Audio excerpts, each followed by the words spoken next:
जय माता दी। नवरात्र चल रहा है। हम माँ की आराधना कर रहे हैं, यानी देवी की आराधना कर रहे हैं, यानी शक्ति की आराधना कर रहे हैं, यानी स्त्री की पूजा कर रहे हैं। अलग अलग रूप में माँ हमारे साथ हैं, यही मान्यता है ना। और ये सिर्फ सनातन में नहीं है, आप किसी भी धर्म की बात कर लीजिए तो आप देवी को पूजते हैं। देवी का दर्जा सबसे ऊपर होता है और माँ अलग अलग रूप में हमारे साथ भी तो हैं। और आप धर्म की बातें छोड़ भी दीजिए तो भी किसी भी मनुष्य के लिए ये जो संसार है, इस जीवन में अगर आप हैं तो इसके लिए सबसे बड़ी बड़ी वजह जो है वो माँ है। वही औरत जिससे सृष्टि है, इसलिए तो उसे माँ कहते हैं ना। लेकिन इन दिनों झारखंड में जो कुछ चल रहा है, राजनीति की जो परिभाषा गढ़ी जा रही है, आरोप प्रत्यारोप वार पलटवार जो चल रहे हैं, और जिस तरह से महिलाओं का, लड़कियों का चरित्र हनन किया जा रहा है शब्दों से, वो किसी के लिए भी, किसी भी सभ्य समाज के लिए मुझे नहीं लगता कि उचित है। आपको जरूर ये लग रहा होगा कि ये इस पर बात क्यों हो रही है। इस पर बात होनी चाहिए और इस पर बात आपको भी करनी चाहिए। अब किसी लड़की ने अगर अपने समाज के लिए अपने हक की आवाज बुलंद की तो आप उसके वीडियोस वायरल कर रहे हैं, फोटोज वायरल कर रहे हैं। और मैं किसी का नाम नहीं लूंगी, चाहे वो निशा भगत हो, चाहे ज्योत्सना किरकिट्टा हो, या सुषमा बड़ाइक हो, या कोई और हो। तो दोस्तों बात करेंगे एक पागल नस्ली औरत के बारे में जिसका नाम है निशा भगत। निशा भगत अभी पूरा झारखंड का माहौल को खराब करके रखी है। आदिवासी मूलवासी को लड़ाने का काम कर रही है, दिग्भ्रमित करने का काम कर रही है, आदिवासी को गुमराह करने का काम कर रही है। बड़ा बड़ा मुद्दा को भूल के जाके कुर्मी समाज अगर सेंट्रल से मांग कर रहा है, संविधान से मांग कर रहा है, संवैधानिक तरीका से मांग कर रहा है, वो अभी पारित भी नहीं हुआ है, कोई रिजल्ट नहीं आया है, उसको लेके वो परेशान है। मरने से पहले भूत बन जाती है। ऐसा पागल नस्ली औरत से कहना चाहेंगे निशा भगत, जो जयराम महतो के थ्रू से तुमको इतना नाम मिला, उसके बाद तुम उस नाम को बदनाम करने चली है, अनाप शनाप का बयानबाजी देना। बहुत बड़ा तुम आदिवासी का हितैषी बन गई है। आदिवासी का सरकार है, आदिवासी का राष्ट्रपति है, कई आदिवासी नेता मंत्री है, लेकिन सबसे ज्यादा दिक्कत तुम्ही को हो रहा है। ऐसा लग रहा है आदिवासी को एकदम समुद्र में डुबा के मार रहा है। गजब का पागल औरत है। इस तरह का दिग्भ्रमित मत करो। लोग अपना हक अधिकार का मांग कर रहे हैं। रिजल्ट आने से पहले, मरने से पहले तुम भूत मत बनो। क्या हो रहा है क्या नहीं हो रहा है, अगर तुमको कहीं लगे कि आदिवासी समाज को बर्बाद किया जा रहा है, उसका हक अधिकार के साथ खेला जा रहा है, तब तुम चिल्लाओ। लेकिन पागल औरत जैसे कभी दारू पीती है, कभी डांस करती है, कभी क्रिश्चियन बन जाती है, कभी बन जाती है, तुमको थोड़ा सा भी समझ बुझ नहीं निशा भगत। हाँ, हर चीज में गाड़ी में चढ़ जाती, पैतराबाजी कर रही है। जयराम महतो का पार्टी में घुस के जयराम महतो का तौर तरीका सीख के आज तुम आदिवासी समाज को गुमराह करने का काम कर रही हो। सूर्य हरता का मामला भूल गई। हाँ, आज आदिवासी समाज का बेटी बंदूक लेके यहाँ जंगल में घूम रही है, नक्सली घोषित करके इनकाउंटर किया जा रहा है। उस सब को लेकर तुमको कोई चिंता नहीं है कि लोग कहाँ गुमराह हो रहा है। बड़का यहाँ सड़क पर तुम मेकअप करके, लिपस्टिक लगा के, पोत के तुम घूम रही है। हाँ, लोगों को गुमराह कर रही है, भड़का रही हो, आग लगा रही हो, बड़ा बड़ा मुद्दा तुम भूल जा रही हो। गजब का पागल औरत है यार, तुमको समझना चाहिए। निशा भगत से कहना चाहेंगे, थोड़ा सा भी लाज शर्म है, बेहाया मत बनो पूरा। दोस्तों बात करेंगे ज्योत्सना किरकिट्टा के बारे में। ज्योत्सना किरकिट्टा आखिर होती कौन है बताइए। आदिवासी कुर्मी समाज अपना मांग को लेकर रेल टेका आंदोलन किया। रेल टेका किसका अंडर में आता है? सेंट्रल गवर्नमेंट के अंडर में आता है। राज्य सरकार को कोई नुकसान नहीं हुआ, ये सीधा सेंट्रल गवर्नमेंट को नुकसान हुआ। उसको अपना मांग कर रहा है, संविधान को मांग कर रहा है, संवैधानिक तरीका से मांग कर रहा है। लेकिन ज्योत्सना किरकिट्टा आखिर होती जो अनाप शनाप बयानबाजी कर रही है। ज्योत्सना किरकिट्टा कौन होती है आपको बताते हैं। आजसू का नेता बन के बैठी हुई है, आजसू का दलाली करती है, सब चीज करती है, हमको उससे कोई मतलब नहीं। लेकिन झारखंड को तुम आग लगाने का काम कर रही है। सुनो, तुमको बताते हैं, अगर तुमसे आदिवासी का पहचान होता है तो तुमको पता होना चाहिए, तुम जो सूट बूट पहन के, बड़ा बड़ा मॉडल वाला कपड़ा पहन के जो होटल में फोटो खिंचवाती हो, इस चीज का हम समर्थन बिल्कुल नहीं करेंगे। जैसे ही इन्होंने अपने समाज के लिए अपनी आवाज बुलंद की तो अलग अलग तस्वीरों से ये बताया जा रहा है, कभी कोई वीडियो पोस्ट किया जा रहा है, कभी कोई फोटो पोस्ट किया जा रहा है, कोई वीडियो कॉल पे किसी से बात कर रहा है तो वो वीडियो स्क्रीनशॉट्स जो हैं वो शेयर किए जा रहे हैं। इन सब चीजों को दिखाकर आप साबित क्या करना चाहते हैं? इन सब चीजों को दिखाकर आप ये बताना चाहते हैं कि वो कैरेक्टरलेस हैं, चरित्रहीन हैं। मुझे ये लगता है कि राजनीति और सामाजिक जीवन निजी जीवन से बिल्कुल अलग है।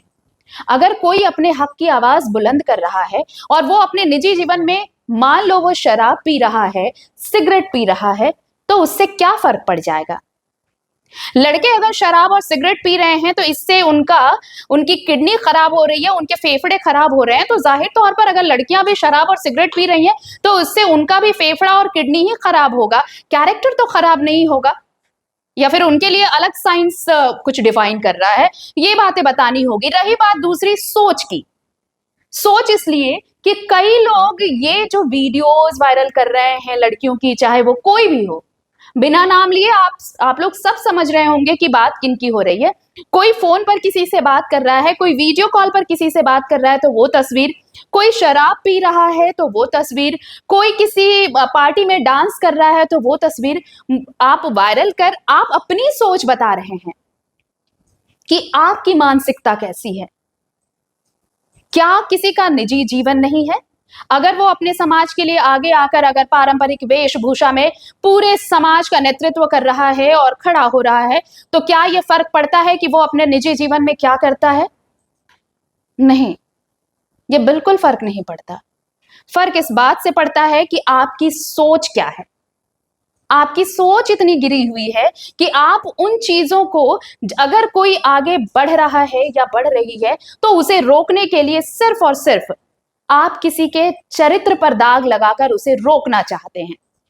और यूं भी ये जो पुरुष प्रधान समाज है, इसमें यूं भी ये कह सकते हैं आप कि अगर आप किसी महिला से आगे नहीं बढ़ पाते तो आपके पास, यानी उन पुरुषों के पास, सबसे बड़ा हथियार क्या होता है कि किसी भी महिला का चरित्र हनन करो।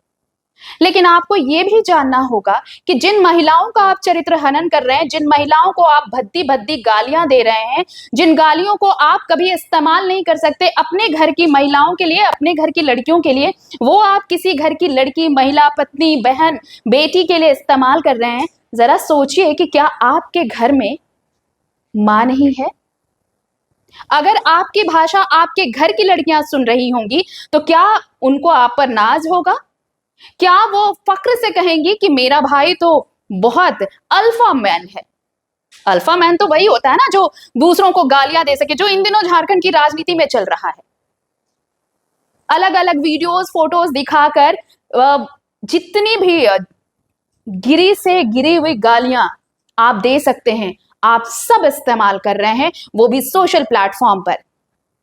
आपको ये पता भी नहीं होगा कि जब आपके यही शब्द आपके घर वाले सुनते होंगे, खासकर आपकी माँ, आपकी बहन, आपकी बेटी, तो वो आपके बारे में क्या सोचती होंगी। तो ये सब फोटो और वीडियोस वायरल कर और साथ ही साथ ये गालियां देकर आप उनके पर्सनालिटी को, उनकी शख्सियत को उजागर नहीं कर रहे हैं। ये आप अपनी सोच बता रहे हैं, ये आप अपना चेहरा समाज को दिखा रहे हैं कि आप एक लड़की के बारे में, एक महिला के बारे में क्या सोचते हैं और आप उससे जीतने के लिए क्या कुछ कर सकते हैं, कितना नीचे गिर सकते हैं। मुझे पता है कि इन सारी बातों को सुनकर ऐसे बहुत लोग होंगे जो कमेंट सेक्शन में आएंगे और ये कहेंगे कि मैं उनकी हितैषी बन रही हूं, जो इस समाज के खिलाफ है, उस समाज के खिलाफ है। मैं किसी की हितैषी नहीं हूं, मैं सिर्फ उन गालीबाजों से जो गालियां दे रहे हैं और जो इस तरह की भद्दे शब्दों का इस्तेमाल कर रहे हैं महिलाओं के लिए, आप जरा अपने जमीर को टटोलिएगा और खुद से ये सवाल पूछिएगा कि क्या वाकई महिलाएं ये डिजर्व करती हैं कि आप पब्लिक प्लेटफॉर्म पर आते हैं, सोशल प्लेटफॉर्म पर आते हैं और उन्हें इस तरह की गालियां दे जाते हैं। इससे उनका कुछ नहीं बिगड़ेगा। मैं 1000 बार ये कह रही हूं कि इससे उनका कुछ नहीं बिगड़ेगा। ये सिर्फ और सिर्फ आपकी मानसिकता को पब्लिक के सामने रखेगा कि आप क्या सोचते हैं। ये सिर्फ और सिर्फ आपके घर में रह रही महिलाओं के सामने आपकी शख्सियत को उजागर करेगा कि आप एक महिला को लेकर क्या सोचते हैं, आपका पर्सपेक्टिव क्या है। मुझे समझ में नहीं आता कि जब देवी की आराधना के लिए 9 दिन पूरा संसार तन मन धन से लगा रहता है, लेकिन देवी के उसी स्वरूप को इस तरीके से भी लिया जा सकता है। आप जिस प्लेटफॉर्म पर आकर खड़े हैं, अगर राजनीतिक दृष्टिकोण से ही, तो आप मर्यादा में रहकर भी उन चीजों को समेट सकते हैं, उन चीजों से पार हो सकते हैं। ये कितना सही है कि आप किसी का चरित्र हनन कर रहे हैं, आप किसी को गालियां दे रहे हैं और ऐसी गालियां क्या जो गालियां आप इस प्लेटफॉर्म पर आकर उन महिलाओं के लिए इस्तेमाल कर रहे हैं, आप घर में कभी इस्तेमाल कर सकते हैं? मुझे नहीं लगता कि किसी का भी जवाब हाँ में होगा। कम से कम जब आप अपने घर की महिलाओं के लिए ये सब इस्तेमाल नहीं कर सकते, तो आप बाहर की महिलाओं के लिए पब्लिक प्लेटफॉर्म पर आकर इस तरह की गालियां देना, खुद को अल्फा मैन साबित करना, ये कहां तक जायज है? इन सब को छोड़िए, सबसे बड़ी बात मैं ये बताती हूं आपको कि क्या किसी भी शख्स का निजी जीवन नहीं होता? अगर कोई किसी संगठन से जुड़ा है, पार्टी से जुड़ा है, मान लीजिए वो 16 घंटे 20 घंटे भी काम कर रहा है, तो भी 4 घंटे और 6 घंटे उसके अपने हैं और वो अपने तरीके से उसे जीने का हक रखता है। तो इसके लिए आप कभी भी इस तरीके से सोशल प्लेटफॉर्म पर आकर उन्हें गालियां देना, उनका चरित्र हनन करना, उनके वीडियोस वायरल करना और ये साबित करने की कोशिश करना कि ये कैरेक्टरलेस हैं, चरित्रहीन हैं, तो इनकी बातों का क्या भरोसा किया जाए? आप खुद से ये सवाल कीजिएगा कि क्या ये सही है? और अगर आपको समझ में आए तो कमेंट सेक्शन में आप इसका जवाब हमें भेज सकते हैं। बहरहाल आप खुद ये तय कर लीजिए कि राजनीति की मर्यादा कितनी होनी चाहिए। वो एक जो बारीक लाइन होती है ना, खिंची हुई, आपकी निजी जिंदगी और सार्वजनिक जीवन के बीच की, उस लाइन को क्रॉस मत करिए। ये ना तो आपके हक में है, ना ही किसी और के हक में। और किसी भी महिला पर सवाल उठाने से पहले, उसका चरित्र हनन करने से पहले, उन्हें गालियां देने से पहले अपने घर की महिलाओं के बारे में एक बार जरूर सोचिएगा। जोहार, नमस्कार।